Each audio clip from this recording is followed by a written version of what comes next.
A paz do Senhor, povo de Deus, seja muito bem-vindo e vamos a mais um momentinho em que nós estaremos meditando da gloriosa palavra do Senhor. Você que não é inscrito ainda, se inscreve, ative o sininho das notificações, deixe o teu joinha, o teu comentário e muito mais do que isso, compartilhe porque evangelizar se faz necessário, amém? E hoje nós estamos aqui ao ar livre, na roça aqui em Angelândia, na casa da minha mãe, um lugar muito aconchegante e agradável. Estamos aqui, ó, debaixo dessa mangueira aqui. Inclusive tem até frutas aqui ainda, que gracinha, né, gente? E além de tudo, ó, ao ar livre, né? Como eu já disse, ouvindo os cantos dos pássaros aqui, a natureza ela é perfeita, nos mostra, né, a perfeição de Deus, não é mesmo? E para a nossa meditação, hoje nós estaremos lendo em Romanos, capítulo de número 1, capítulo de número 1, a partir do versículo de número 16, que diz o seguinte: Pois não me envergonho do Evangelho, porque é o poder de Deus para a salvação de todo aquele que crê, primeiro do judeu e também do grego. Visto que a justiça de Deus se revela no Evangelho, de fé em fé, como está escrito, o justo viverá por fé.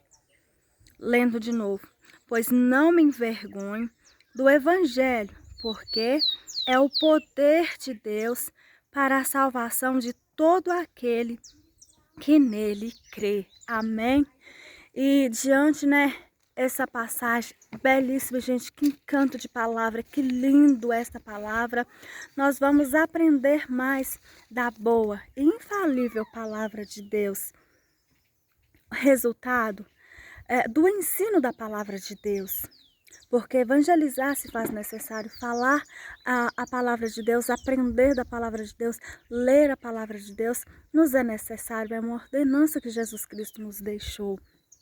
O ensino da palavra, ela gera temor a Deus. Deus falou, ajunta-me todo o povo e os farei ouvir a minha palavra. Para que haja o quê? Temor. Sim, para que temam todos os dias na terra que viverem.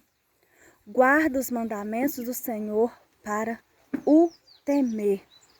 Pelo temor a Deus, o crente se aparta do mal, se desvia do mal e aborrece o mau caminho. Como resultado do ensino da lei, nos dias de Esdras, o povo confessou seus pecados, apartou-se de deuses estranhos, adorou ao Senhor seu Deus e com ele fez firme concerto. A palavra de Deus é o poder de Deus. O ensino da palavra implanta normas espirituais nos crentes. Essas normas dão forma às manifestações da nova vida naquele que se converte, naquele que, pela operação do Espírito de Deus, passa a andar nos estatutos de Deus. Vejamos algumas dessas manifestações da nova vida. O crente é honesto a toda prova. O crente é honesto a toda prova. O crente jamais mente.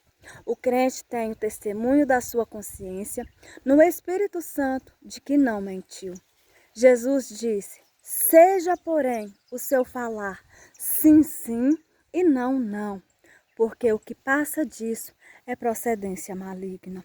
Seja o seu falar sim, sim e não, não, porque o que passa disso é procedência maligna. O crente jamais se apodera de coisa alguma que não seja dele. Aquele que furta não furta mais. Zaqueu, depois de salvo, queria restituir aquilo que havia defraudado. O crente vive uma vida moral que é exemplo de pureza. A prostituição e toda a impureza nem ainda se nomeie entre vós. Efésios capítulo 5, versículo de número 3. A prostituição e toda a impureza nem ainda se nomeie entre vós. O crente jamais dá falso testemunho de alguém. O ensino da palavra dá conhecimento. A igreja de Corinto foi enriquecida, porque pelo ensino da palavra de Deus havia concebido conhecimento. A igreja de Corinto foi enriquecida, porque pelo ensino da palavra de Deus havia recebido conhecimento. Consideramos. O conhecimento consolida a força, porque pelo conhecimento podemos saber que nos é dado gratuitamente por Deus. Pelo conhecimento da verdade, podemos alcançar plena libertação. Pelo conhecimento, podemos saber que Deus quer que todos os homens venham ao conhecimento da verdade. Pelo conhecimento, podemos saber como agradar a Deus. Agradar a Deus não é resultado da nossa própria força, mas o próprio Deus nos dá graça para agradá-lo. E vamos ter conhecimento aonde? Na palavra de Deus. Essa mesmo vai nos dizer que o princípio da sabedoria é o temor a Deus. E que a cada dia nós possamos viver esse princípio de sabedoria, não é mesmo? O temor a Deus em todas as coisas. Porque Ele é dono de tudo e é Ele que virá para nos julgar. E que naquele grande dia em que Ele vier recolher a sua noiva, ou até mesmo quando Ele nos vier recolher, talvez individualmente, nós sejamos achados dignos de arrependimento, produzindo frutos dignos de arrependimento, como João Batista nos vai dizer, e também com as nossas vestimentas lavadas no sangue do Cordeiro, e que a cada dia nós possamos crescer sim na graça e no conhecimento, porque somente estudando a palavra de Deus, aprendendo da boa e infalível palavra de Deus, é que vamos conhecer acerca dele e fazer o que lhe agrada, entender as coisas que lhe agrada e também entender as coisas que o desagrada. Assim como nossa intimidade com os nossos pais, sabemos aquilo, fala assim, os nossos pais aqui da terra, eu sei, por exemplo, o que eu faço que desagrada a minha mãe. E da mesma forma nós venhamos ter essa intimidade com o nosso Pai Celestial, Deus Altíssimo, sabendo o que lhe desagrada, o que deixa também o teu coração alegre, porque a nossa força é a alegria do Senhor. A alegria do Senhor é a nossa força. Amém? E diante dessa palavra eu te convido, ore comigo. Senhor, meu Deus e meu Pai, louvamos e engrandecemos o teu santo nome, Jesus. Meu Pai, muito obrigado por mais esse dia, por mais esse momento, Pai querido, que o Senhor nos concedeu. Muito obrigada, Jesus, pelos nossos familiares, Pai querido, pela vida dos nossos filhos, pela vida dos nossos parentes, Senhor. Muito obrigada, Jesus, por este ano, Pai, que está findando, Senhor. Oh, Pai querido, nós temos tanto que te agradecer, Pai querido, porque foi um ano de crise, Senhor.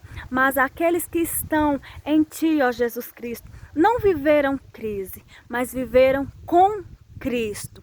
E em toda, Pai, as nossas dificuldades, as Tuas mãos boas, santas, Pai, nos guardaram a Tua justiça, Senhor. Foi sobre as nossas vidas, foi sobre a nossa jornada, sobre o nosso caminhar. Abençoa, Pai, esse ano que se inicia com todas as sortes de bênçãos, Pai querido. E que seja um ano, Pai querido, em que mais do que nunca nós venhamos buscar, Pai, as coisas celestiais, buscando, Senhor, o Teu reino e a Tua justiça, porque as demais coisas, Senhor, nos serão acrescentadas. Abençoa esse e essa, Pai, que tem curvado a Tua cabeça, Senhor, nos seus lares, no trânsito, meu Pai, enfim, no seu serviço, e tem orado comigo, Pai, levando a Ti as nossas necessidades, as nossas súplicas, meu Pai, e também os nossos agradecimentos. Muito obrigada, Espírito Santo de Deus. Muito obrigada, Jesus Cristo, pelo Teu sacrifício na cruz do Calvário. Assim te louvamos e agradecemos ao Teu santo nome.